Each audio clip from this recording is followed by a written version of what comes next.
प्यारे दोस्तों, हम बात कर रहे हैं 802 पेपर जो आपका हुआ है समसामयिक भारतीय समाज में शिक्षा। और इसका सेट ए की बात कर रहे हैं। सेट ए जो है आपका कोड, इसकी हम बात कर रहे हैं। इसके क्वेश्चन के क्या आंसर रहेंगे, इसको हम डिस्कस करने वाले हैं। तो चलिए स्टार्ट करते हैं अपने क्वेश्चंस के आंसर्स को। ये पेपर बहुत ही अच्छा रहा आपका, और इस पेपर का जो सॉल्यूशन हम देखने वाले हैं इसको ध्यान से देख लीजिए। पहला जो क्वेश्चन है आपका एमसीक्यू रहा है। इसमें इसमें पूछा गया राष्ट्रीय अध्यापक शिक्षा परिषद यानी एनसीटीई स्थित है। तो एनसीटीई स्थित जहां पर है उस जगह का नाम है नई दिल्ली। यहाँ पे जो सेकंड ऑप्शन आपका करेक्ट हो जाएगा। ठीक है, नई दिल्ली जो है इसका राइट आंसर हो जाता। नेक्स्ट जो क्वेश्चन है, इसमें पूछा गया भारत में जाति का आधार है। तो भारत में जाति का आधार, ये सारे क्वेश्चंस मैंने आपको करवाए हैं, मैंने दिए हैं जितने क्वेश्चन, उसमें से 80% क्वेश्चंस इस पेपर में आए हुए हैं। तो भारत में जाति का आधार जो है वो जन्म को माना जाता है। तो यहाँ पे जो आपका थर्ड ऑप्शन है ये करेक्ट हो जाएगा। नेक्स्ट जो क्वेश्चन है, निशुल्क एवं अनिवार्य शिक्षा अधिनियम पारित हुआ था। ये भी एमसीक्यू आपको मैंने करवाया था, और इसका आंसर हो जाएगा 2009 में इसको पारित किया गया था। फर्स्ट ऑप्शन जो है इसका करेक्ट हो जाएगा। नेक्स्ट जो क्वेश्चन है, राष्ट्रीय पाठ्यचर्या की रूपरेखा 2005 की समस्याएं हैं। तो राष्ट्रीय पाठ्यचर्या रूपरेखा 2005 की जो समस्याएं हैं, इसमें देखिए आपका भाषाओं की समस्या भी है, सामाजिक समस्या भी है, और शिक्षक संबंधी समस्या भी है। यानी उपरोक्त सभी जो है इसका आंसर हो जाएगा। यहाँ पे चौथा ऑप्शन करेक्ट हो जाएगा। नेक्स्ट जो क्वेश्चन है उसकी बात करते हैं। यहाँ पूछा गया है कार्य के बाद शिक्षक का मुख्य दायित्व है। तो कार्य के बाद की बात कर रहे हैं, ध्यान रखना, कार्य के बाद। तो कार्य के बाद जो है शिक्षक का उद्देश्य, देखिए कार्य के उद्देश्य को समझना तो कार्य से पहले हो जाएगा। कार्य के प्रति सजगता वो भी कार्य से पहले हो जाएगा। कार्य विधि का चयन भी कार्य से पहले हो जाएगा, लेकिन कार्य के बाद क्या होगा, कार्य का मूल्यांकन करना। तो यहाँ पे थर्ड ऑप्शन जो है आपका करेक्ट हो जाएगा। नेक्स्ट जो क्वेश्चन है इसमें हम बात करते हैं। देखिए आपका नेक्स्ट जो क्वेश्चन है ये रहा। इसमें आपको ऑप्शंस दिए गए हैं, बस आपको ऑप्शंस ही टिक करने थे। केंद्रीय शिक्षा परामर्श मंडल यानी कि CABE की स्थापना खालिस्तान में हुई।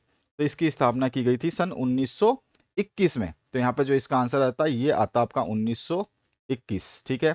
नेक्स्ट जो क्वेश्चन है इसमें पूछा गया सामाजिक स्त्रीकरण का जैविक आधार खालिस्तान है। तो सामाजिक स्त्रीकरण का जो आपका जैविक आधार है वो है आपका लिंग। ठीक है, तो यहाँ पे आपका लिंग ऑप्शन आ जाता, जो कि आपके ऑप्शंस दिए गए हैं यहाँ पे देखिए ऑप्शंस दिए गए हैं आपको। इसके बाद जो नेक्स्ट क्वेश्चन है, जिला प्राथमिक शिक्षा कार्यक्रम सन खालिस्तान से लागू हुआ। तो ये जो लागू हुआ था सन 1994 से लागू करा गया था इसको। तो 1994 जो है इसका आंसर हो जाएगा। ठीक है, 1994 जो है इसका आंसर हो जाएगा। संयुक्त राष्ट्र संघ की स्थापना वर्ष, ये भी हमने क्वेश्चन आपको बताया था कि सन 1945 में जो है संयुक्त राष्ट्र संघ की स्थापना की गई थी। तो 1945 का सही आंसर हो जाता। ठीक है, ये 24 अक्टूबर को किया गया था। विद्यालय में पोर्टफोलियो का संबंध जो है खालिस्तान से है। तो विद्यालय में जो पोर्टफोलियो बनाए जाते हैं वो विद्यार्थियों के लिए बनाए जाते हैं। यहाँ पे जो आंसर हो जाएगा विद्यार्थियों के लिए। ठीक है, या विद्यार्थियों से इसका संबंध है। अगला जो नेक्स्ट क्वेश्चन है उसकी बात करते हैं। यहाँ पूछा गया है आपसे मध्य प्रदेश में राज्य शिक्षा संस्थान कहाँ स्थित है। ये क्वेश्चन मैंने आपको करा दिया था। आंसर हो जाएगा जबलपुर। ठीक है,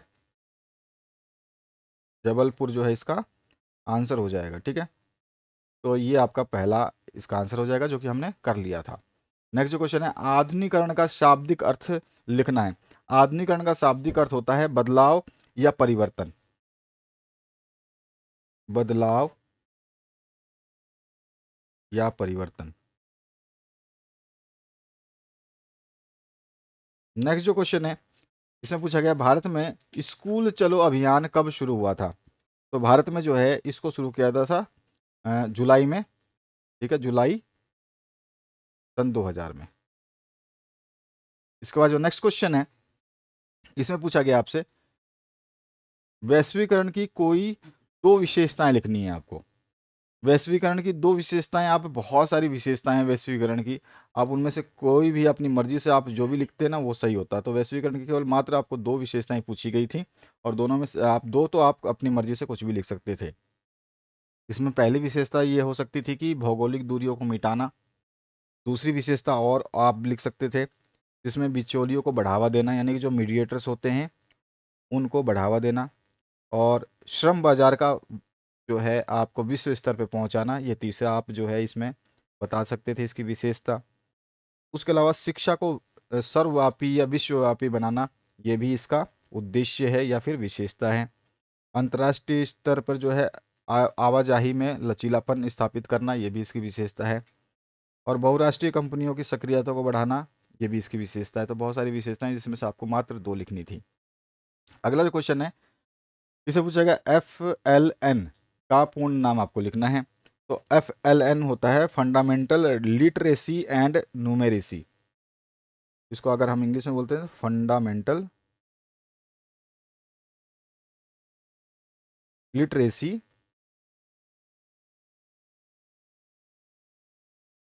एंड न्यूमेरेसी।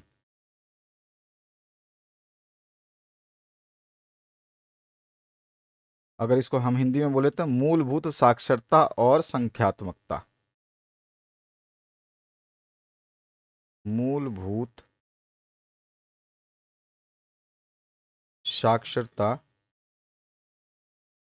और संख्यात्मकता।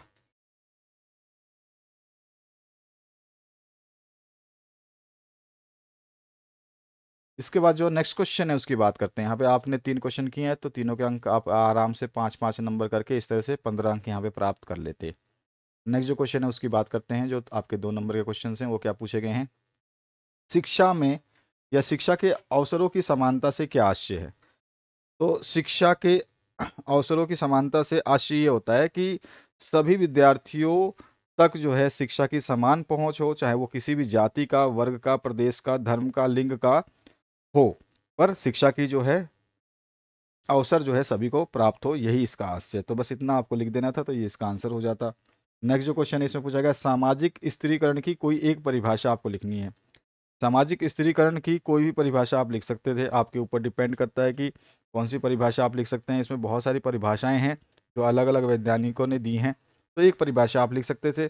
अगर मैं आपको मैकाइवर की परिभाषा बताऊं तो सामाजिक स्त्रीकरण या सामाजिक जो आपका सामाजिक स्त्रीकरण जो है इसमें क्या हो जाएगा, इसमें आप बता सकते हैं कि सामाजिक स्त्रीकरण ऐसी प्रक्रिया है जिसमें समाज के सभी व्यक्ति, समूह और सांस्कृतिक लोगों जो है एक दूसरे के साथ में है। अपने समूह के हिसाब से या समाज के हिसाब से जो है क्या करते हैं, ऊंची और नीची जाति में विभक्त रहते हैं। अगर हम दूसरे हिसाब से छोटी परिभाषा लिखना चाहें इस सामाजिक स्त्रीकरण का, तो इसमें बताया सामाजिक स्त्रीकरण वह प्रक्रिया है जिसमें व्यक्तियों के समूहों को उच्च एवं निम्न स्थिति में विभक्त कर दिया जाता है। ठीक है। नेक्स्ट जो क्वेश्चन है, सामाजिक परिवर्तन का अर्थ और कोई 2 विशेषताएं बताइए। तो सामाजिक परिवर्तन का अर्थ क्या होता है, सामाजिक परिवर्तन का मतलब क्या हो जाता है आपका, सोशल चेंज जिसको बोलते हैं। तो परिवर्तन, सामाजिक परिवर्तन उन परिवर्तनों को कहते हैं जो मानवीय संवेगों, व्यवहारों, संस्थाओं और प्रथाओं या परिस्थितियों के अनुसार जो है परिवर्तन लाते हैं। अगर हम इसको छोटे शब्द में कहें तो समाज एक अवस्था से जब दूसरे अवस्था में परिवर्तित होता है तो उसी को हम सामाजिक परिवर्तन कहते हैं। तो ये परिभाषा आप लिख सकते हैं, समाज जब एक अवस्था से दूसरी अवस्था में परिवर्तन करता है या परिवर्तित होता है तो उसे हम सामाजिक परिवर्तन कहते हैं। और इसकी 2 विशेषताएं आप कुछ भी बता सकते हैं, बहुत सारी इसकी विशेषताएं हैं। विशेषताओं की बात करें तो सबसे पहले तो सामाजिक परिवर्तन जो है ये, इसकी प्रकृति जो है सामाजिक होती है। इसकी विशेषता क्या है कि इसकी प्रकृति जो है सामाजिक होती है। और सामाजिक परिवर्तन जो है ये एक सार्वभौमिक घटना है, यानी कि सभी जगह देखने को मिलता है। और सामाजिक परिवर्तन जो है ये गति, इसकी जो गति है वो असमान और तुलनात्मक होती है। असमान भी होती है और तुलनात्मक भी होती है। और जो सामाजिक परिवर्तन होता है ये अमूर्त होता है, ये भी इसकी विशेषता है। और सामाजिक परिवर्तन जो है एक तटस्थ अवधारणा भी है। ठीक है।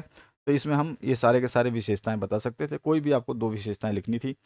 शिक्षा के सर्व सार्वजनिकरण से क्या अभिप्राय है, शिक्षा के सार्वजनिकरण का मतलब क्या होता है। तो हम बता सकते हैं इसमें शिक्षा के सार्वजनिकरण का मतलब क्या होता है कि सभी को जो है अच्छी तरीके से, यानी कि एक प्रकार की शिक्षा जो है यहाँ पर देना।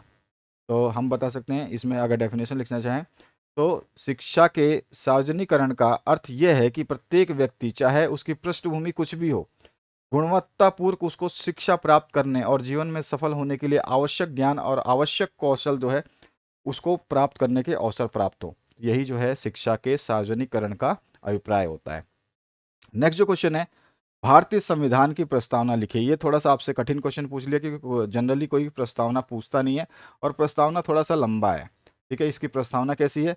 तो प्रस्तावना कहता है कि हम भारत के लोग भारत को एक संपूर्ण प्रभुत्व संपन्न समाजवादी पंथ निरपेक्ष लोकतंत्रात्मक गणराज्य बनाने के लिए तथा उसके समस्त नागरिकों को सामाजिक आर्थिक राजनीतिक न्याय विचार अभिव्यक्ति विश्वास धर्म और उपासना की स्वतंत्रता प्रतिष्ठा और अवसर की समानता प्राप्त कराने के लिए तथा उन सभी व्यक्तियों की गरिमा और राष्ट्र की एकता और अखंडता को सुनिश्चित करने के लिए बंधुता को बढ़ाने के लिए संकल्प लेते हैं कि हम 26 तारीख सन 1949 को जो है ए द्वारा इस संविधान को अंगीकृत यानी कि स्वीकार करने और उसको अधिनियमित करने के लिए आत्मसमर्पित हैं। तो इस तरह से जो है ये संविधान का उद्देशिका है यानी कि प्रस्तावना है।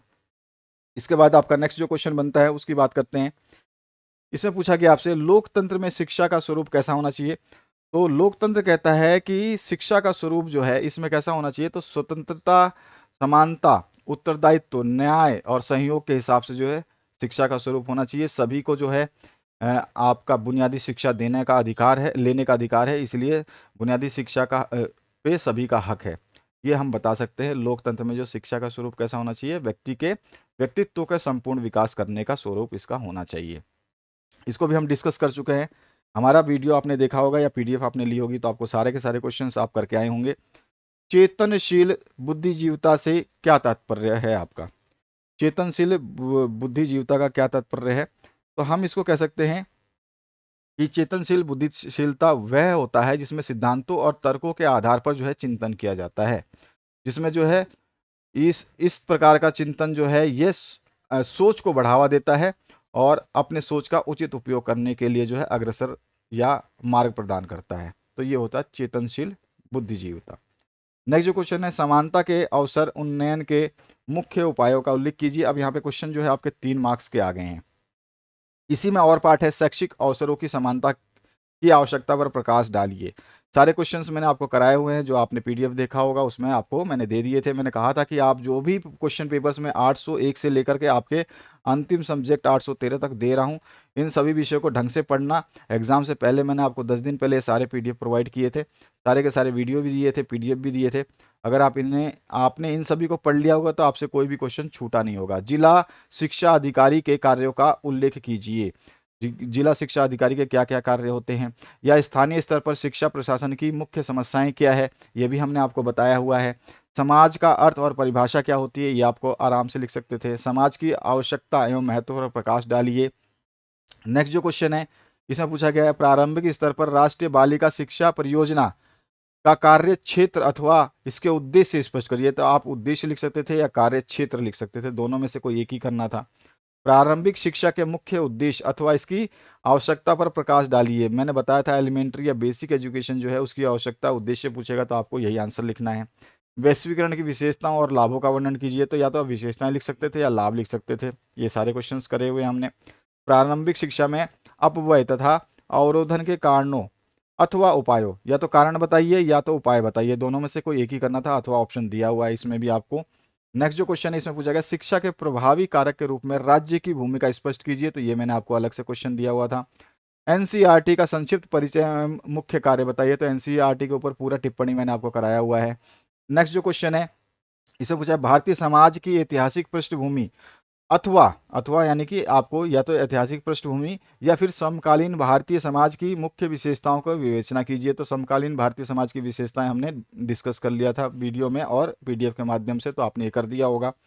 नेक्स्ट जो इसका क्वेश्चन बचता है वो है लोकतांत्रिक व्यवस्था के गुणों अथवा आदर्शों की विवेचना कीजिए। तो मैंने कहा था लोकतंत्र पूछे जनतंत्र पूछे तो आपको जो है जो भी व्यवस्था में गुण पूछे विशेषताएं पूछे या आदर्श पूछे तो आप बता सकते हैं। तो ये भी क्वेश्चन हमने कर लिया था। सामाजिक बदलावकर्ता के रूप में शिक्षक के कार्यों का वर्णन कीजिए। जो समाज में कोई परिवर्तन लाना है तो शिक्षक के क्या कार्य हो सकते हैं इसका वर्णन कीजिए। शिक्षक के गुणों पर प्रकाश डालिए। ये अलग से मैंने स्पेशल क्वेश्चन बताया था कि ये हमेशा पूछता है कि एक अच्छे अध्यापक के गुण क्या होते हैं या शिक्षक के गुण क्या होते हैं। तो इस तरह से आपसे क्वेश्चन पूछे गए थे जिसके हमने मैक्सिमम क्वेश्चंस डिस्कस किए थे। यहाँ पर आपको 80% मैंने क्वेश्चंस पहले ही करवा दिए थे। अगर आपने सारे वीडियोस को देखा है, समझा है, तो आपने 80% क्वेश्चंस यहाँ पे आसानी से अटेम्प्ट कर लिए होंगे। तो आशा करता हूँ इस वीडियो के माध्यम से जो है आपने जो है अपने आंसर्स को मैच कर लिया होगा। और पीडीएफ हम लोगों ने आपको पहले ही प्राप्त दे दिए हैं।